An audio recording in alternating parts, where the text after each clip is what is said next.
इससे हम पूछे से क्या पूछे, अपना पुत्र का नाम लेते ही फफक फफक कर रो रही है। तो देखिए वही स्थान पे हैं और उनकी माँ से हम बात करने का प्रयास करेंगे, जिसका सगा देवर ने ही उनका 3 पुत्र के गला काट कर हत्या कर दिया। कहने में हम लोग का आत्मा फट रहा है। बहुत मेहनत और बहुत दुख मजदूरी कर कर बच्चा को पाला होगा। भगवान ने इनको 3 को संतान दिया था और एक बार ने इनका सगा देवर ने ही गला काट कर हत्या कर दिया गया है। हमें महिला से पूछने का प्रयास करेंगे, हालांकि आपका देवर से क्या बगावत था, क्या आपका देवर विवाद आपसे किए थे, क्या कुछ घर में मतभेद थे। घर में जो है कोहराम मच गया है, चूँकि चांद का टुकड़ा था और 3 को बच्चा नहीं था, इनका अनमोल था। वो अनमोल को क्षण भर में छछना को काट डाला। हम बात करने का प्रयास करेंगे। आप ही का पुत्र थे? जी सर। क्या नाम था आपका पुत्र का? एक अनीश कुमार नाम था, एक आयुष, एक अनुष्का कुमारी नाम था सर। 2 पुत्र था, 1 पुत्री थी। जी। देखिए थोड़ा सा 2 सवाल आपसे और पूछेंगे, हमें थोड़ा बता दीजिए आपका देवर से क्या बगावत था दीदी? कुछ नहीं था सर जी, उसको से बगावत रहता तो हम अपना बाल बच्चा का सरता करके रख ले रहते सर जी। मैंने देवर था, घर में हंसता बोलता सब था। जी सर जी। आपको कैसे पता था कि हमको बेटा बेटी को घर में रेत दिया है? हमको इतना पता रहता तो हम किसी से अति नहीं करते सर जी। क्या सच था कि गेट में आर्थिंग का तार था लगा? तो बाद में मियाँ जोलता सर जी, हमको बच्चा के केवाड़ी लगाया तो हम एगो बच्चा के आवाज सुने सर जी, खाली आह किया तो हमको तकनीय लगा कि हमको बच्चा के जान ले रहा। अब हम इतने में चिल्लाने लगे सर जी, हमको इतना नहीं था कि हमको बच्चा साथ। सरकार से क्या गुहार लगाना चाहते हैं? आपका देवर के साथ क्या होना चाहिए? जैसे हमको बच्चा के लिए है काट कर के बदला, वैसे हम चाहते हैं सर जी, दम आदि कर कर के छछना हम उसको बदला लेना चाहते हैं सर जी, खून के खून लेना चाहते हैं सर जी। देखिए इसका 3 गो मासूम बच्चा था और मासूम बच्चा को किस तरीका से छछना कर काट डाला। बच्चा का नानी हुई है, घर जो है पूरा घर में कोहराम मच गया है और बच्चा को नाम लेते ही फक फक कर रो रही है।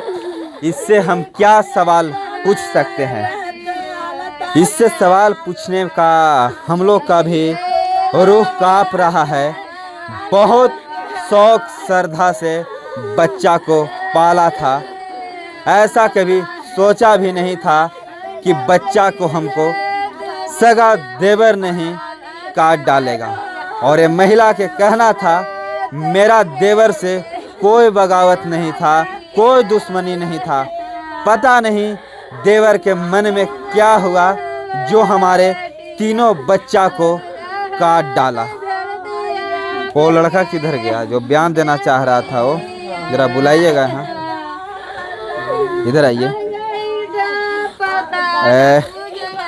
जो बच्चा के साथ घटना घटा है उसका आप कौन है? सबसे पहले अपना नाम बताइएगा। हम फुलटन पाल बोल रहा हूँ। हम उनको भांजा मामा जी हैं। आपका भांजा भांजी को मौत के घाट उतार दिया। मैं ऐसा चाहता हूँ वो जिंदा सरकार के पास क्यों जी रहा है? मेरे 3 मनो भांजा भांजी को काट दिया, फिर भी उसको सरकार जिया रहा है। कैसे वो जी रहा है, क्यों जिला रहा है? मैं चाहता हूँ कि कैसे जिया रहा है, क्यों जा रहा है? मैं भी उसको चाहता हूँ कि यह कत्ल करूँ। न तो भैया मेरे पास हवाले करिए, न तो आप क्या कहते हैं, आप जवाब देते हैं, वो मेरे सरकार जवाब दे, न तो मैं कहता हूँ कि दोनों हाथ और दोनों पैर काटना चाहता हूँ। यही हमारा इनको कहना है कि कैसा कानून है, कैसा व्यवस्था है जो मेरा सगा भांजा और भांजी को गला रेत कर हत्या कर दिया और वो हत्यारा को मगध मेडिकल में जियाने के लिए एडमिट किया गया है। एक ऐसा कानून है जो उसको जियाने के लिए मेडिसिन के द्वारा उसको लगातार सुरक्षा के दम पे और सुरक्षा को बल पे मेडिसिन मिल रहा है मगध मेडिकल में। इनका कहना एक ऐसा कानून है जिस तरीका से मेरा भांजा और भांजी के साथ हत्या किया गया है, उसी तरीका से सरकार से मांग रहा है कि उसी तरीका से उसको भी इनकाउंटर कर दे, नहीं तो फिर हफ्ता दिन के अंदर में फांसी की सजा मिलना चाहिए। फांसी बंद है। यहाँ पे लोग हैं, महिला हैं, किसी के आँख जो है सबका नम है और हर कोई का सोच यही है कि ये कैसा हुआ है। ये बिहार में पहला बार ऐसा हुआ है। बिहार सरकार से कहना है कि एक कातिल को जिसको तुरंत मौत को सजा होना चाहिए था, उसको ट्रीटमेंट दिया जाता है, दिखाने के लिए बेड दिया जा रहा है, खाना दिया जा रहा है। आखिर क्यों दिया जा रहा है? दीजिए ना, हाथ पैर काटूंगा फिर दीजिए। क्यों दिया जा रहा है? बिहार सरकार का यह नुक्स है, कमी है और हम लोग का न्याय बहुत जल्द से जल्द चाहिए। सरकार से ये भी नियम है कि डायरेक्ट कहना है कि जो संविधान लिखा है वो गलत लिखा है, गलत है।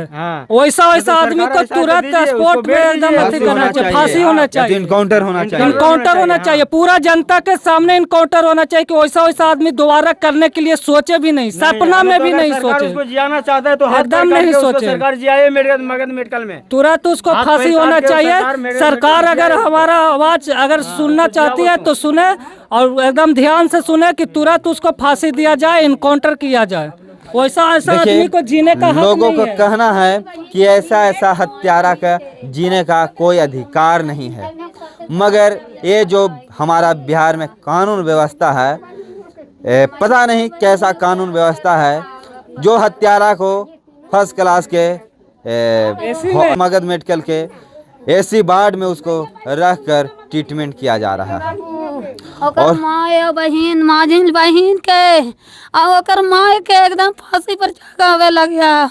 सब ओकर 3 गो बहन और 3 गो दामाद के और ओकर सब 5 परिवार के एकदम फांसी पर चढ़ावेला। मैंने जो बच्चा को कातिल किया है उसका दादी और फुआ दोनों के हाथ है कातिल करने में, कातिल करना के और चाचा को एकदम हम जैसे नाती का उसका दादी का भी हाथ है, दादी के भी हाथ है और उसका फुआ के भी हाथ है। उनका फुआ लड़े लगा कि हमार मैया के ना हमार मैया इसे करवा दिया है, बाकी उसका माँ के भी है। जहाँ हमार नाती के काटा वहाँ तेल सधा रहा था एकदम घर में नाना हुए भैया। हम एतवर से हम फंस गए, हम 3 गो के से रेख की है। अब कहें कि अब हमारे अपन घर में जाके पढ़ाओ लिखाओ, हमारे बेटा नाती के कैसे हमारे करके कर दिया से। पोषने में, बाल बच्चा के पोषने में क्या कठिनाइयाँ होता है, क्या कठिनाइयाँ से गुजरना पड़ता है, वो एक माँ और एक पिता ही बता सकते हैं। इस पे आप सबकी प्रतिक्रिया क्या है, वो हत्यारा को क्या होना चाहिए, आप लोग कमेंट बॉक्स में जवाब जरूर